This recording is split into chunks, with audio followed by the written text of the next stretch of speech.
जय हिंद दोस्तों। आप सभी का स्वागत है अपने YouTube channel best study point में।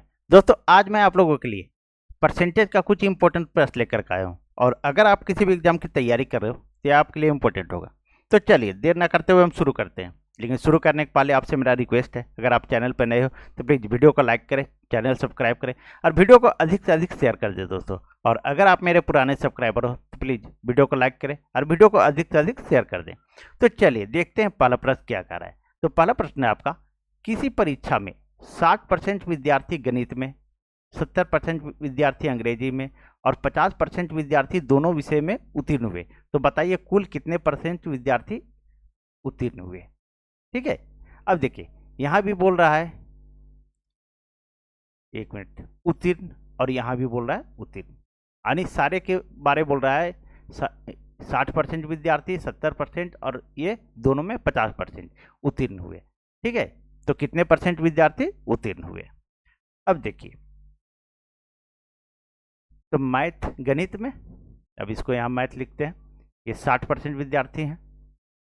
उसके बाद बोल रहा है 70% अंग्रेजी में, अंग्रेजी में 70% और 50% दोनों में। ये देखिए 50% दोनों में उत्तीर्ण हुए, तो दोनों में 50% लिख दिए। ठीक है, बस इतना ही है दोस्तों, और कुछ भी नहीं है। अब क्या कीजिए कि सारे के सारे उत्तीर्ण हुए हैं, तो ये भी उत्तीर्ण, ये भी उत्तीर्ण, और ये दोनों का है। तो यहां लिखिए 60% प्लस 70%, और ये दोनों है उसको घटा दीजिए आप, ये 50%। अब देखिए कितना आ रहा है, तो 130 माइनस 50 बराबर 80%। ठीक है, यही आपका आंसर हो जाएगा। तो सही आंसर क्या हुआ, तो 80% हुआ। दोस्तों मेरी आवाज़ अच्छी जाती है कि नहीं, सो बताइएगा, आप लोग कमेंट कीजिएगा कि मेरा माइक से अच्छी आवाज़ जा रही है या नहीं जा रही है। नहीं तो मैं माइक बदलूंगा दोस्तों, क्योंकि मुझे समझ में नहीं आ रहा है कि माइक मेरी अच्छा से काम कर रही है या नहीं कर रही है। ठीक है, तो चलिए आप लोग कमेंट कीजिएगा इस बारे में, तो मैं कोशिश करूंगा कि थोड़ा सा माइक बदलने का, ताकि अच्छा आवाज़ जा सके। चलिए, तो इसका सही आंसर क्या हो जाएगा दोस्तों, तो 80% हो जाएगा। चलिए आगे बढ़ते हैं और दूसरे प्रश्न की ओर चलते हैं दोस्तों। अब दूसरे प्रश्न को देखते हैं। जो भी टाइप है, मैं दोस्तों मैं सारे के सारे करवा दे रहा हूं, ताकि आपको एग्जाम में कभी भी कोई प्रश्न आप छोड़ के नहीं आइए, सारे के सारे करके आइए। देखिए दूसरा प्रश्न है आपका,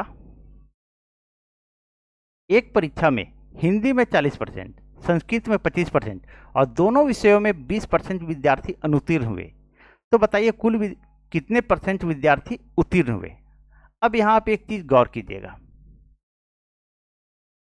कि 40, यहाँ पर बोल रहा है कि हिंदी में 40%, संस्कृत में 25% और दोनों विषयों में 20% विद्यार्थी अनुत्तीर्ण हुए। ठीक है, तो बताइए कुल कितने परसेंट विद्यार्थी उत्तीर्ण हुए। यहाँ अनुत्तीर्ण है और यहाँ उत्तीर्ण, उत्तीर्ण पूछ रहा है, तो ये सारे के सारे अनुत्तीर्ण हुए हैं।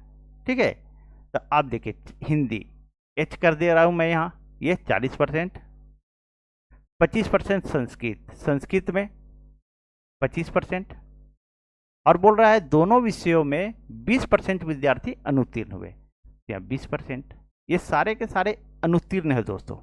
ठीक है, तो आप ऐसा कीजिए कि इसको जोड़ दीजिए, 40% प्लस 25%, और ये दोनों में है 20%, तो इसको आप घटा दीजिए 20%, तो कितना आ जाएगा। तो आप देखिए 40 और 25 कितना हो गया, 65%, और 65% में 20% घटा दीजिए, यानी आप क्या आ गया, कितना आ गया, तो 45%। तो 45% क्या आया, आपका अनुत्तीर्ण छात्र आया। क्या आया दोस्तों, अनुत्तीर्ण, अनुत्तीर्ण छात्र आया। ठीक है, 45%। लेकिन यहां पूछ रहा है कि उत्तीर्ण हुए, कुल कितने परसेंट विद्यार्थी उत्तीर्ण हुए। तो उत्तीर्ण, जब भी परसेंटेज का बात होता है तो 100% में बात होती है, तो उत्तीर्ण छात्र बराबर उत्तीर्ण बराबर, तो 100 माइनस 45 बराबर कितना आ जाएगा, तो 55%। ये आपका सही आंसर हो गया 55%। ठीक है, ये बी में है दोस्तों। आप 45 ये इसका आंसर करके मत निकल जाइएगा। आपको पूछ रहा है कि कुल कितने % विद्यार्थी उत्तीर्ण हुए, इसका सही आंसर हो गया 55%। चलिए, मुझे उम्मीद है आप लोग को समझ में आ गई होगी। चलिए आगे बढ़ते हैं और तीसरे प्रश्न को देखते हैं दोस्तों। तीसरा प्रश्न है, देखिए, हिंदी के, थोड़ा टाइपिंग मिस्टेक हुआ दोस्तों, हिंदी के परीक्षा में 2 पत्र थे। प्रथम प्रश्न पत्र में 75% छात्र तथा द्वितीय प्रश्न पत्र में 55% छात्र उत्तीर्ण हुए, जबकि दोनों प्रश्न पत्र में 35% छात्र अनुत्तीर्ण हुए। तो कुल कितने % छात्र अनुत्तीर्ण हुए? थोड़ा लग रहा है लंबा, लेकिन आप थोड़ा सा केयर कीजिएगा तो कोई दिक्कत नहीं होगी दोस्तों। देखिए, प्रथम प्रश्न पत्र में 75% 75% छात्र और द्वितीय प्रश्न पत्र में 55% छात्र उत्तीर्ण हुए। क्या हुए? तो उत्तीर्ण हुए। ये पहला है, ये द्वितीय है, ठीक है। इसमें 75% और इसमें 55%, ये क्या हुए? तो उत्तीर्ण हुए हैं, ठीक है। और दोनों प्रश्न पत्र में 35% छात्र अनुत्तीर्ण हुए। तो आप एक चीज ध्यान दीजिए, मैं जो बोल रहा हूं आप लोग गौर से सुनिएगा। अगर बनाना है तो सभी को उत्तीर्ण कर दीजिए, या नहीं तो सभी को अनुत्तीर्ण कर दीजिए। सभी को फेल बना दीजिए या सभी को पास बना दीजिए, तभी आपका आंसर आएगा। नहीं तो अनुत्तीर्ण और उत्तीर्ण लिखने लगेगा तो आप मिस्टेक कर जाइएगा, आपका आंसर नहीं आएगा। तो जब हम यहाँ लिख रहे हैं 75% छात्र प्रथम प्रश्न पत्र में और द्वितीय प्रश्न पत्र में 55% छात्र उत्तीर्ण हुए, ये उत्तीर्ण हुए, तो इसको भी आप उत्तीर्ण कर दीजिए। ये जो है 35% छात्र जो अनुत्तीर्ण हुए उसको भी उत्तीर्ण बना दीजिए।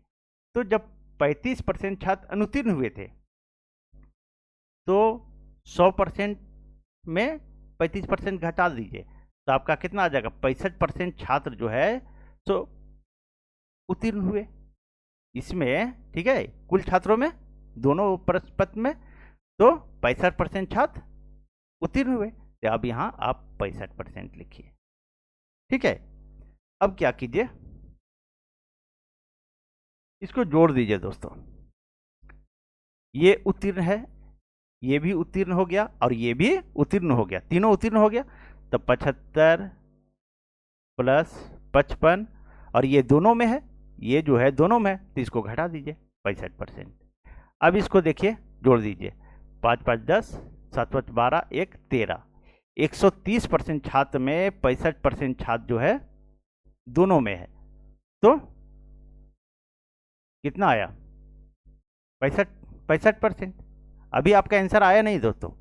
अब पूछ रहा है कुल कितने छात्र अनुत्तीर्ण हुए, तो ये क्या हुआ है? आया है आपका अनुत्तीर्ण आया है। एक मिनट, उत्तीर्ण छात्र आया दोस्तों, उत्तीर्ण लिख दे रहा हूं ताकि आप लोग मिस्टेक ना कीजिए, ठीक है। उत्तीर्ण छात्र कितना आया? तो 65% आया। तो अनुत्तीर्ण छात्र बराबर अनुत्तीर्ण,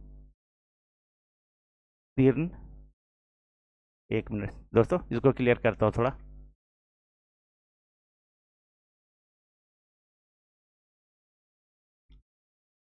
तो अनुत्तीर्ण छात्र,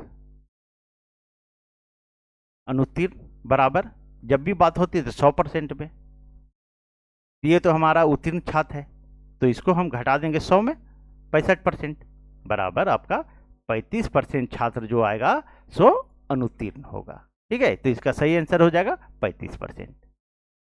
कुछ भी नहीं करना है दोस्तों, बस एक चीज आप ख्याल रखिए, ध्यान रखिए, क्या उत्तीर्ण दिया हुआ है, यहाँ अनुत्तीर्ण दिया हुआ है। तो जितना भी लिखेंगे, चाहे उत्तीर्ण बना दीजिए या अनुत्तीर्ण बना दीजिए, तो 75% छात्र और 55% छात्र उत्तीर्ण है, ये उत्तीर्ण है और ये उत्तीर्ण है, लेकिन यहाँ 35% छात्र अनुत्तीर्ण बता रहा है। तो इसको उत्तीर्ण बनाने के लिए कुल होता है 100%, 100% में 35% घटा दिए अनुत्तीर्ण को, तो उत्तीर्ण कितना आ गया? तो 65%। तो इस 65% को यहाँ लिख दिए, लेकिन ये दोनों में है, इसमें भी है और इसमें भी है, तो इस दोनों को जोड़ करके इसको घटा दिए, ठीक है। तो उत्तीर्ण आ गया कितना %? तो 65%।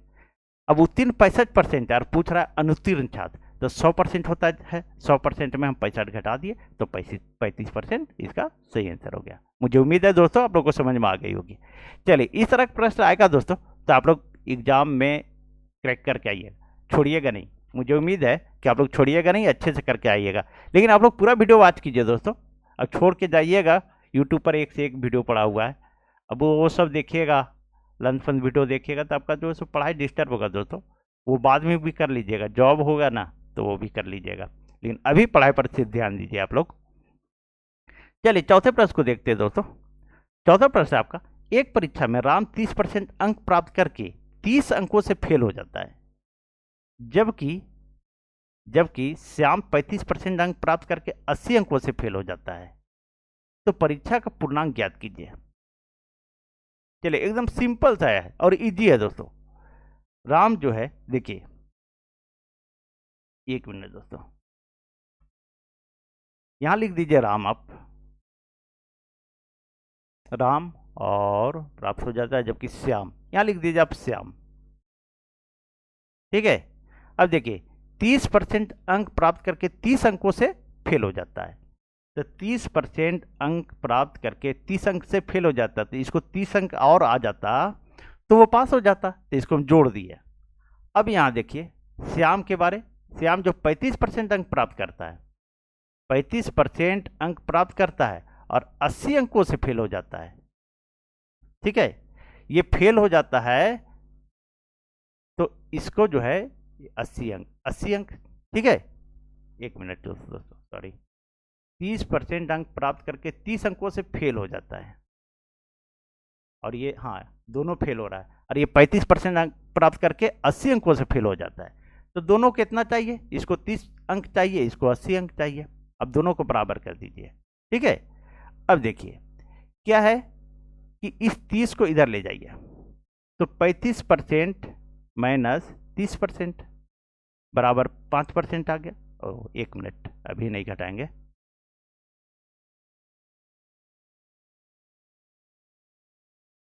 समझने का कोशिश कीजिएगा दोस्तों। ये 30% इधर आ गया, तो 35 घटाओ 30, और ये जो है आपका, देखिए ध्यान दीजिएगा, ये इधर चला आएगा, तो 80 में 30 माइनस हो जाएगा, प्लस से इधर आएगा तो माइनस हो जाएगा। ठीक है, और ये इधर से गया प्लस से इधर तो माइनस में हो गया। अब इसको आप घटाइए, ये परसेंट में है दोस्तों, आप केयर कीजिएगा इसको। ठीक है, तो 35 में 30% गया तो 5%, और 5% और 80 में 30 गया तो 50 अंक। अब बोल रहा है कि परीक्षा का पूर्णांक ज्ञात कीजिए, तो 5% बराबर, अब इसको हम इधर लिखते हैं दोस्तों।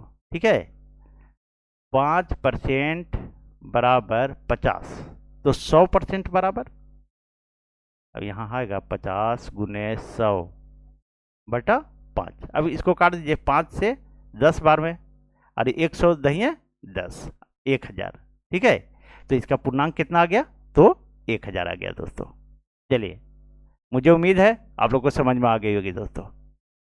चलिए आगे बढ़ते हैं दोस्तों।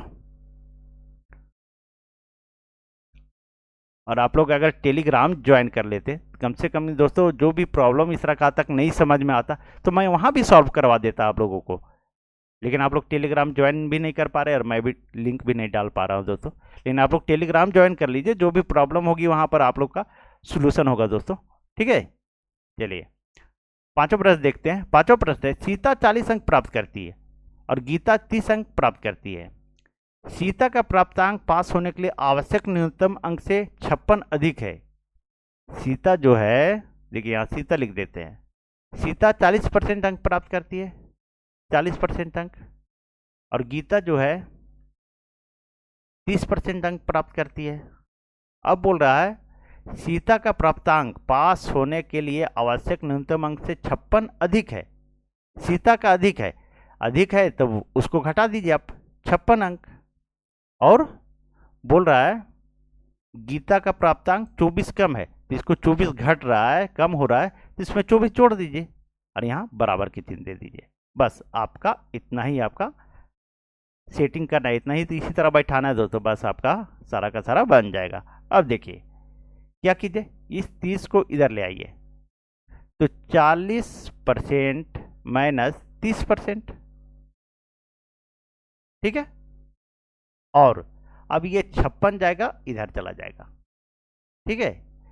तो 24 प्लस 56, अब 40 में 30% गया तो कितना बचा, 10%, और 10% और इसको जोड़ दीजिए, 6 4 10, 5 2 7 81, 80 अंक, यानी 10% बराबर, ये 10% बराबर 80 अंक, ठीक है।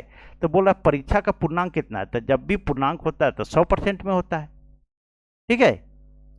तो 10% बराबर 80 अंक। अब यहीं हम कर देते हैं दोस्तों, तो 100% बराबर, लंबा नहीं कर रहे हैं, यहीं से हम शॉर्ट कर दे रहे हैं, ठीक है। तो 80 गुने 100 बटा 10%, इसको काट दीजिए तो 108, तो पूर्णांक कितना आया दोस्तों, तो 800 आया। तो सही आंसर क्या हो गया, 800। मुझे उम्मीद है दोस्तों आप लोग को समझ में आ रही होगी। चलिए आगे बढ़ते हैं, आप लोग ध्यान से देखिए दोस्तों, मैं धीरे धीरे समझाता हूँ, यही कारण धीरे धीरे समझाता हूँ कि सारे लोगों को समझ में आ जाए। कोई भी छात्र हो, जो भी कमज़ोर हैं और जो स्टूडेंट तेज हैं, उनके लिए तो अच्छी बात है, लेकिन है कि कुछ लोगों को, जो नए नए छात्र हैं, उन लोगों को दिक्कत होती होगी, इसीलिए मैं स्लो समझाता हूँ दोस्तों। चलिए छठे प्रश्न को देखते हैं। एक परीक्षा में 78% लड़के उत्तीर्ण हुए, ठीक है, और यदि 110 लड़के अनुत्तीर्ण हुए तो ज्ञात कीजिए परीक्षा में कुल कितने लड़के सम्मिलित हुए थे। क्लियर कर लेते हैं। देखिए 78% लड़के जो है उत्तीर्ण हुए, ठीक है, तो कुल छात्र कितना होता है, जब भी बात होता है लाभ हानि या प्रतिशत का तो 100%, ठीक है। और 78% लड़के उत्तीर्ण, तो उत्तीर्ण बराबर 78%। जब उत्तीर्ण 78% है तो अनुत्तीर्ण कितना होगा, अनुत्तीर्ण, अब 100 में हम 78 घटा देंगे तो 22%, ठीक है। इतना समझ में आ गया। अब बोले यदि 110 लड़के अनुत्तीर्ण हुए, यहां अनुत्तीर्ण आया ना दोस्तों, तो 22% बराबर अनुत्तीर्ण 110 लड़के। अब पूछ रहा है ज्ञात कीजिए परीक्षा में कुल कितने लड़के सम्मिलित हुए, तो 100% में, तो 100% में 110 गुने 100 बटा 22, इसको काट दीजिए, 11 एकम 11, 1 0, और 11 दूनी 22, और इसको काटिए 2 से 50 बार में, तो 50 दही 500। तो कुल कितने लड़के सम्मिलित हुए दोस्तों, तो 500 लड़के सम्मिलित हुए। सही आंसर हो जाएगा बी नंबर 500। चलिए आगे बढ़ते हैं और सातवें प्रश्न को देखते हैं दोस्तों। मैं तो कोशिश करता हूँ कि ज़्यादा से ज़्यादा प्रश्न लाने का, लेकिन टाइपिंग नहीं कर पाता हूँ दोस्तों, बहुत टाइम लग जाती है, ठीक है। अकेले सारा काम करता हूँ दोस्तों, लेकिन सोचता हूँ चलिए आप लोग का सहयोग है तो फिर कोई दिक्कत नहीं। सातवां प्रश्न है, एक प्रतियोगिता में 12% प्रतियोगी अपात्र घोषित कर दिए गए। पात्र प्रतियोगिता में 75% प्रतियोगी सफल हुए। आवेदन करने वाले कुल प्रतियोगियों के कितने परसेंट सफल हुए। चलिए अब देखिए दोस्तों, आप लोग को वीडियो अच्छी लग रही हो प्लीज शेयर कीजिए इसको, ठीक है। देखिए 12% प्रतियोगी अपात्र घोषित, तो कुल कितना होता है, तो कुल 100% होता है, और 100% में अपात्र 12% हो गया, तो पात्र कितने रहे, तो पात्र हमारा 88% हो गया। अब बोल रहा है पात्र प्रतियोगिता में 75% प्रतियोगी सफल हुए, ठीक है। तो 88, एक मिनट दोस्तों, तो देखिए दोस्तों ये पात्र 88% आया। अब बोल रहा है कि आवेदन करने वाले कुल प्रतियोगियों की कितने प्रतिशत सफल हुए, ठीक है। अब देखिए कुल तो 100% था, 100% में 75% सफल हुए थे। अब यहां लिखते हैं दोस्तों 100% में 75% सफल हुए थे, ठीक है। तो ये 88% में, 88% में तो 75 गुने 88/100। अब इसको काट दीजिए 3 से, ये 4 से, और इसको काटिए 4 दूनी 8, 4 दूनी 8, तो 22 66%। ठीक है, तो आवेदन करने वाले कुल प्रतियोगियों की प्रतियोगी के कितने प्रतिशत सफल हुए, तो 66%। चलिए, मुझे उम्मीद है दोस्तों आप लोग को समझ में आ गई होगी। ठीक है, और अगर आप लोग को वीडियो अच्छी लगी हो तो प्लीज़ वीडियो को लाइक करें, चैनल सब्सक्राइब करें और वीडियो को अधिक से अधिक शेयर कर दीजिए दोस्तों।